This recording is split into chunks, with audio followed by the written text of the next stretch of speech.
রায়গঞ্জ বিধানসভা কেন্দ্রের বিজেপি প্রার্থী কৌশিক চৌধুরী তিনি কিন্তু জোর কদমে প্রচার করছেন। উনি তো প্রতিশ্রুতি দিয়েছিলেন, কিন্তু আপনারা দেখতে পেলেন দীর্ঘ 5 বছর পার হয়ে গেল অতিক্রান্ত, যে কিন্তু ব্রিজ হয়নি। তিনি বলেছিলেন যে আমি উন্নয়নে সামিল হওয়ার জন্য বিজেপি ছেড়ে তৃণমূলে চলে গেলাম, কিন্তু কি উন্নয়ন তিনি করলেন সেটা আমরা কেউ বুঝতে পারলাম না। রায়গঞ্জ বিধানসভা কেন্দ্রের বিজেপি প্রার্থী কৌশিক চৌধুরী তিনি কিন্তু জোর কদমে প্রচার করছেন। আগামী 23শে এপ্রিল ভোট রয়েছে রায়গঞ্জে এবং একেবারেই সেই ছবিটা দেখাবো। বাড়ি বাড়িতে গিয়ে কিন্তু এই মুহূর্তে রায়গঞ্জের বিজেপি প্রার্থী তিনি প্রচার করছেন। তিনি মানুষের সামনে কি কি বিষয় নিয়ে যাচ্ছেন আমরা একটু কৌশিক দার সাথে কথা বলবো। দাদা, আপনি তো বাড়িতে বাড়িতে গিয়ে প্রচার সারছেন, মূলত কি কি বিষয়গুলো নিয়ে সাধারণ মানুষের কাছে যাচ্ছেন? মূলত এখানে কিছু রাজ্যের বিষয় আছে, গোটা সামগ্রিক বিষয়, যেরকম নারী নির্যাতন, যেরকম কাটমানির সরকার চলছে, যেরকম প্রশাসন বলে কিছু নেই, এই যে অরাজকতা চলছে দীর্ঘ 15 বছর ধরে, এটা রাজনৈতিকভাবে গোটা পশ্চিমবঙ্গের ইস্যু। তার সাথে সাথে লোকাল ইস্যু যেগুলো আছে স্থানীয় এলাকায়, আপনারা জানেন এই এলাকায় খুব ভালো হাতের কাজ জানে পালেরা এখানে আছেন, তাদের নানা ধরনের সমস্যা আছে। ইনফ্রাস্ট্রাকচারের একটা বড় সমস্যা আছে, নদীর ধার, বন্যার সমস্যা আছে, জল ওঠে, বৃষ্টি হলে জল জমে যায়, রাস্তা এখনো ভালো হয়নি। তো স্থানীয় এই সমস্যাগুলো আছে। এখান থেকে অনেকে ভিন রাজ্যে তাদের ছেলেরা বাইরে কাজে চলে যায়। তো এই ইস্যুগুলো আছে, স্থানীয় ইস্যু এবং গোটা রাজ্য স্তরের বিভিন্ন ইস্যু। আমরা যেখানে দাঁড়িয়ে আছি এটা বাহিন এলাকা, একেবারেই নদীর পাশেই দাঁড়িয়ে রয়েছি।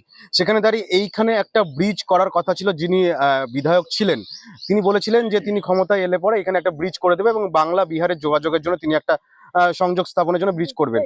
আপনি কি করবেন সেক্ষেত্রে? আপনার কি না, এই ধরনের কোনো প্রতিশ্রুতি কিংবা কিছু বলছেন মানুষকে? উনি তো প্রতিশ্রুতি দিয়েছিলেন, কিন্তু আপনারা দেখতে পেলেন দীর্ঘ 5 বছর পার হয়ে গেল অতিক্রান্ত, যে কিন্তু ব্রিজ হয়নি। তিনি বলেছিলেন যে আমি উন্নয়নে সামিল হওয়ার জন্য বিজেপি ছেড়ে তৃণমূলে চলে গেলাম, কিন্তু কি উন্নয়ন তিনি করলেন সেটা আমরা কেউ বুঝতে পারলাম না।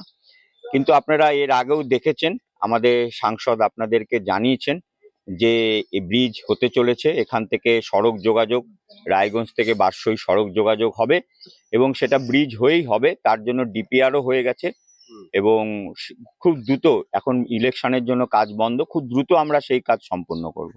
হ্যাঁ, আপনি মূলত কি কি বিষয় নিয়ে মানুষের কাছে প্রচার করছেন? যেরকম তৃণমূলের তরফ থেকে সরকারি প্রকল্পগুলো নিয়ে তারা প্রচার করছেন, সেক্ষেত্রে বিজেপি কি প্রচার করছে? বিজেপির কি মূলত মানুষের জন্য কি কি করবে যদি গভর্নমেন্টে আসে, কিংবা আপনি বা কি করবেন আপনার এলাকার জন্য?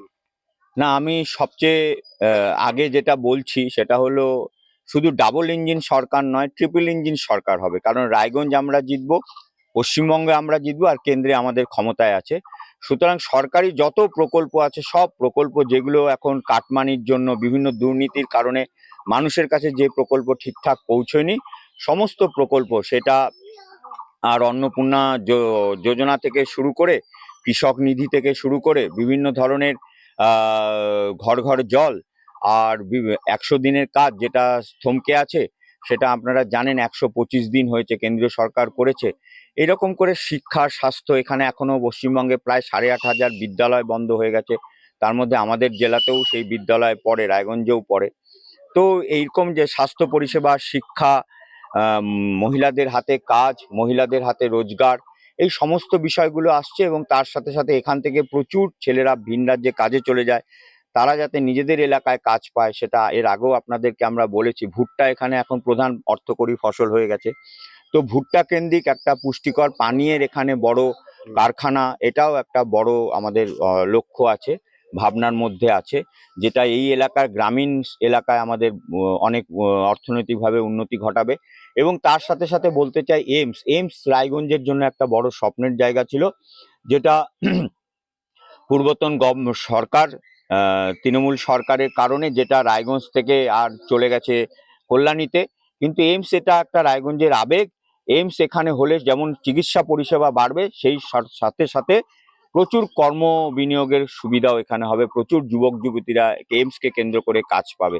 এটাও আমি মানুষকে বলছি বারবার করে। এবং ভারতীয় জনতা পার্টির সরকার হলে এইমস স্থাপন করা এখানে শুধু সময়ের অপেক্ষা। হ্যাঁ, আপনি তো প্রচার করছেন, পাশাপাশি এখনো পর্যন্ত হেভিওয়েট কোনো নেতা নেত্রীদের রায়গঞ্জ বিধানসভাতে এখনো প্রচার করতে দেখা যায়নি। সেক্ষেত্রে আগামী দিনে কারা আসতে পারে এই প্রচারের ক্ষেত্রে?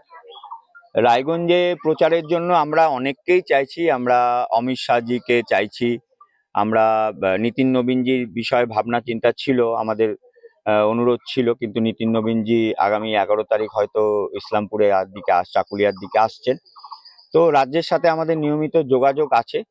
আরো এখনই কারো কথার নাম আমি বলছি না, তবে অনেক হেভিওয়েটকে আমরা রায়গঞ্জ শহরে বা রায়গঞ্জের গ্রামীণ ক্ষেত্রে দেখতে পাবো। একদমই কৌশিক চৌধুরী তিনি কিন্তু বাড়ি বাড়ি প্রচার করছেন। রাজ্যে যেমন বেকারত্বের সমস্যা রয়েছে, এমনই অভিযোগ তিনি মানুষের কাছে তুলে ধরছেন এবং সেই সমস্যার সমাধানের কথা বলছেন। পাশাপাশি এই এলাকা বাহীন এলাকাতে অনেক আহ, পাল যারা মৃৎশিল্পীরা রয়েছেন তাদেরকে কিন্তু তিনি একটা কর্মসংস্থান করে দিতে চাইছেন এবং যুবকদের ভিন রাজ্যে কাজে যেতে হয়, তারা যাতে ভিন রাজ্যে কাজে যেতে না হয়, এইখানে শিল্প স্থাপন করা, এমনই বিভিন্ন রকম ইস্যু নিয়ে কিন্তু তিনি বাড়ি বাড়ি পৌঁছে যাচ্ছেন সাধারণ মানুষের কাছে। এখন আগামীতে 23শে এপ্রিল যে ভোট রয়েছে, এই বিজেপি প্রার্থীর এই প্রচার কতটা ভোট বাক্সে প্রভাব ফেলে সেটাই কিন্তু দেখার। রায়গঞ্জ থেকে সুমন রায়, RCTV সংবাদ। রিলায়েন্স ডিজিটাল রায়গঞ্জ চিলফেস্ট শুরু হয়ে গেছে। গরমে এবার থাকুন ঠান্ডা, আরামে আর সাশ্রয়। এসির সবচেয়ে বড় offer, lowest price ever. Air কন্ডিশনার্সে বিশাল ছাড়, একটি ইএমআই একদম ফ্রি, 21,000 টাকা পর্যন্ত cashback, free delivery and fast installation, free available.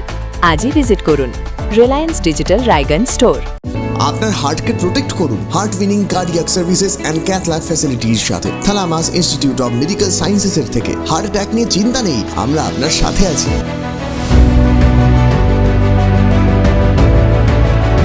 আপনার কার্ডিয়াক হেলথের যত্ন নেওয়ার জন্য ভিজিট করুন thalamus institute of medical sciences, Phulbari, battalion মোড়ের কাছে, শিলিগুড়িতে। কল 03561 354100।